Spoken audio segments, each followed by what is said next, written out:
Well, good evening everybody. Here we are for a few more hymns this evening. Some requests I've had. Hope you had a nice Easter Monday. I took a day off from actually doing it live and recorded some hymns in the morning. Hope you won't mind, but I thought, well, I've been at this, I think, 3 weeks sort of non-stop as it were, so time for a little break. So there we are. Just check everything's working. Yes, we're okay. So Phil Borman requested Beneath the Cross of Jesus, and I think I may have done it already, but never mind, let's do it again. Beneath the Cross of Jesus, lovely Sankey tune. It's 165 in Hymns and Psalms and 442 in Singing the Faith. Now I realised on Sunday evening I was upstaged by the cats, and he's just made his way through. I've given them something to eat, so hopefully they shouldn't bother us this evening. So anyway, so Beneath the Cross of Jesus, I fain would take my stand, the shadow of a mighty rock within a weary land.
Lovely words. I keep saying that, don't I? It's like choir practice, and sort of standard phrases I think I use from time to time, and I think the one comes up from time to time is "I could bear to hear that again," which is, as the choir know, is quite telling really. It means that things are not quite like we'd like them to be. However, I digress.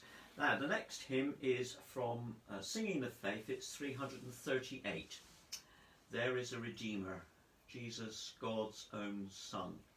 I had a request this morning from Hilary Keane. Hilary is a member of our congregation, but is a sort of itinerant organist, pianist if you like. That is a term for somebody who travels about, if you haven't worked that out. and plays at lots of our local in local churches and Tresillian, plays at Laddock Church and Probus, and so she gets around to play, and it's one of our faithful servants. She hasn't been quite so well, but hopefully things will improve as time goes along. But Hilary was one of my primary school teachers, and her husband was my secondary school woodwork and technical drawing teacher, Dennis. And of course things all sort of turned, not exactly full circle, but Hilary taught me, and then I've spent some time with her at the organ, improving her skills at the instrument, and she works jolly hard. At this moment, sort of out of action, but we hope that that could well change. So we were. She said, "Will I play There Is a Redeemer?" And yes, I'm more than happy to do that for you, Hilary.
Hilary and Dennis's youngest daughter is across in Australia, and she listens in, probably not now, but different time of the day, because there's so many different hours adrift. So it's lovely to have people listening in from all over the place, and I'm delighted that that can happen.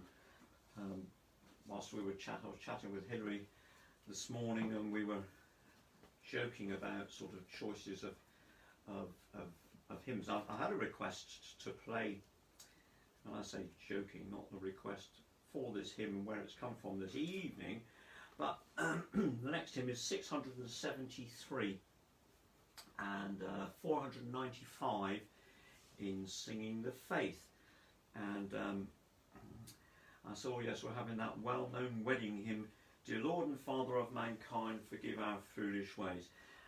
Sort of in jest, please don't be offended, but I once remember a couple, because I must have played for goodness knows, I don't know how many weddings I've played for over the years, but there was one bride and groom who they decided to have this hymn, and they booked me to play, and then sometime before the wedding they rang me and told me that the wedding was off, I'd no longer be required. So obviously they'd perhaps looked at the words of this hymn and perhaps it had given them cause to think.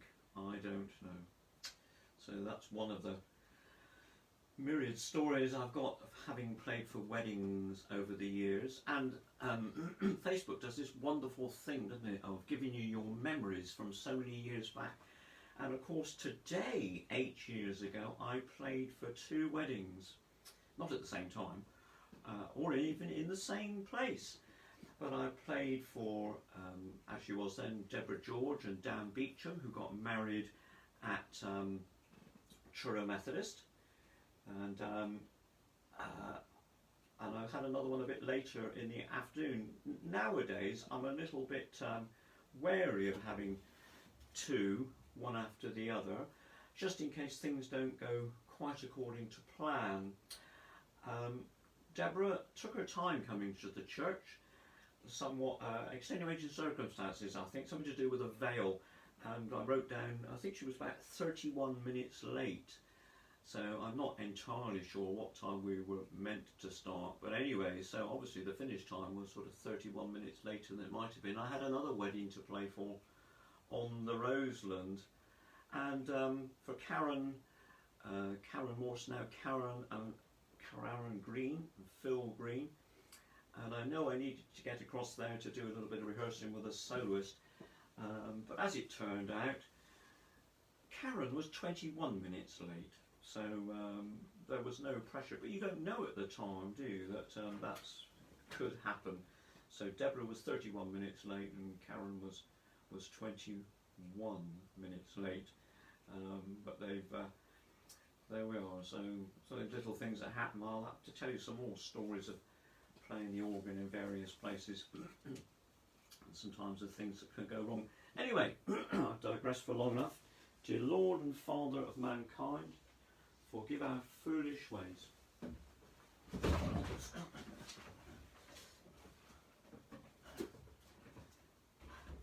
one of the things that can happen when you're playing the organ, especially if you've got my organ playing shoes on, which don't have a great deal of grip on the bottom.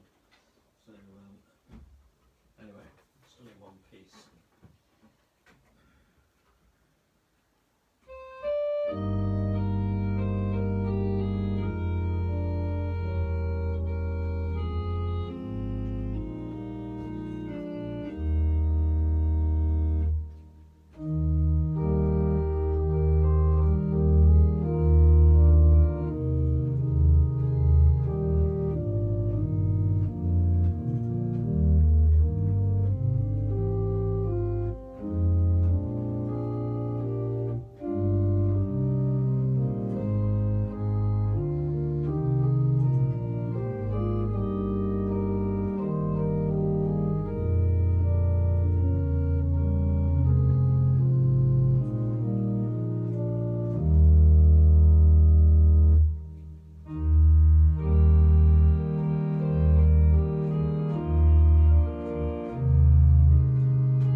beautiful words and a chance to paint them, as it were, with colours and various sounds. And this is one of the hymns which we have, which is actually a lovely tune by Charles Hubert Hastings Parry, who wrote I Was Glad.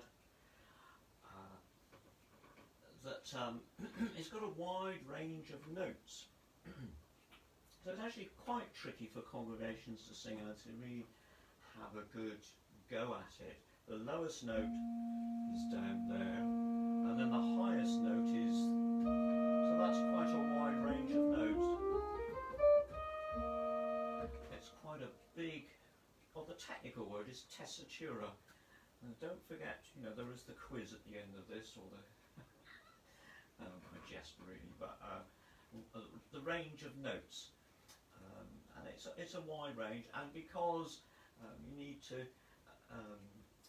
as an organist playing it and accompanying it, because we're talking about with that deep hush and drop lie still quietness, then I don't want to go crashing about. So it does require quite a bit of effort on the congregation to actually sing that.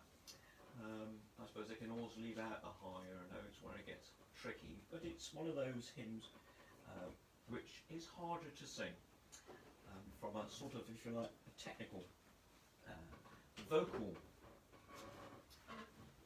perspective. But as I said, the words are truly lovely and a lovely tune.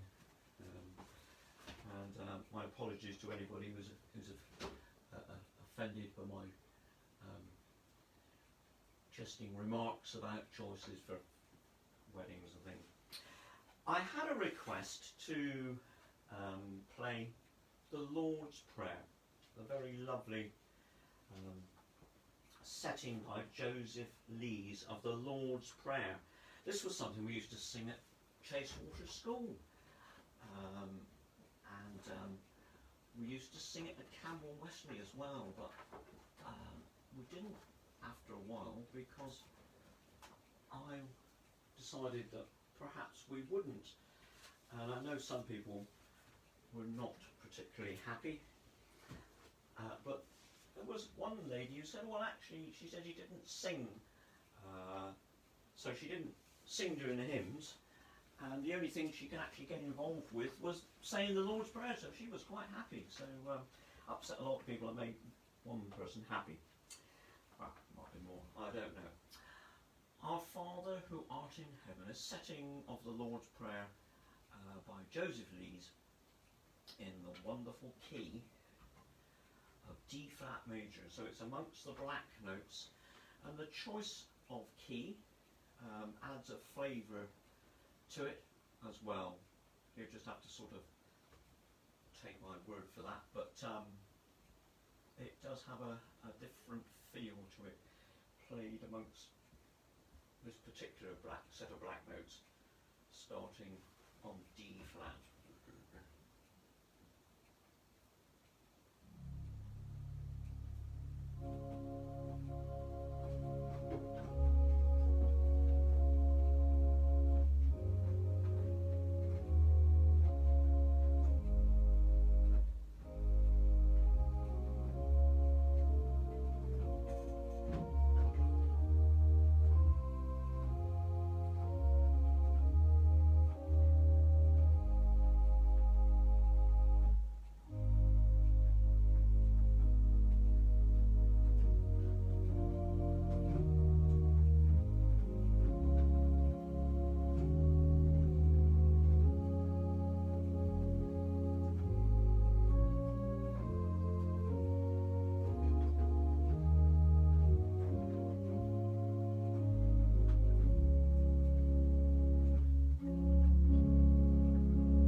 treat when we do sing it, the Lord's Prayer at TMC. It really is a treat.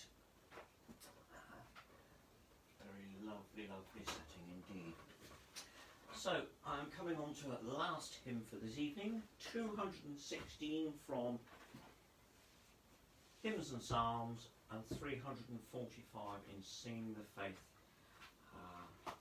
Lovely barnstormer of a hymn to finish off with this evening. Just to say that in the scheme of things and what we're doing at church and things, I'm going to change my... I'm not going to play every evening. I'm going to play on a Tuesday and a Thursday. Tuesday starting at 8 or as close as I can get to it, and then Thursday, and if we are applauding the NHS or doing something, then when that's done, and then Sunday evening. So I'm just going to step back a little bit. Not that we're going to run out of hymns or everything, but I think it would be just to bring the changes a little bit. And I think, in discussion with Mark this morning, I think this possibly lockdown could go on for a while. So I thought, well, we'll just step back a little bit. I am planning, and I'll confirm this on Thursday, on Saturday it would have been a National Organ Day. It's an event I was very much looking forward to, whereby organists were going to make the instruments in their churches available to everyone. The organ doesn't belong to me, it belongs to the church, and though I've got responsibility for it, I'm more than happy for anyone to come and have a go, even if they just want to put their hands down and just get a feel of the amount of sound that you can actually generate and talk about it, and let people have a go. Unfortunately, we can't do that with the lockdown, so that's been put off until next year, but I thought it might be nice to do something to sort of mark the day. So I'm going to put on a little concert from here around 11 o'clock on Saturday morning. There'll be no charge for entry. I can't provide you with any refreshments, but you can have your refreshments during. And I will play some pieces which will sort of work on this instrument. I don't have the resources of the organ at Truro Methodist, but I'm very fortunate to have this. I'm very grateful for it. I've got 2 keyboards. Actually, I've got a little one here, but that won't do anything.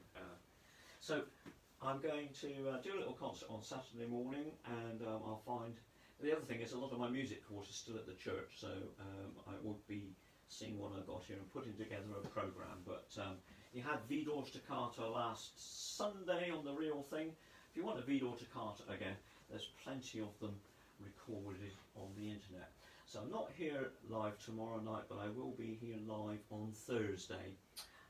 So, right, we'll be careful how I get on this time. And can it be that I should gain?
to say I enjoyed that. Anyway, so Thursday evening, sometime after 8. I'm not too sure what's in store. Last week suggested that we did Somewhere Over the Rainbow, so I did a Somewhere Over the Rainbow, as you may have seen. If not, go back and have a look. It's there somewhere, or it's on the internet on my YouTube channel. And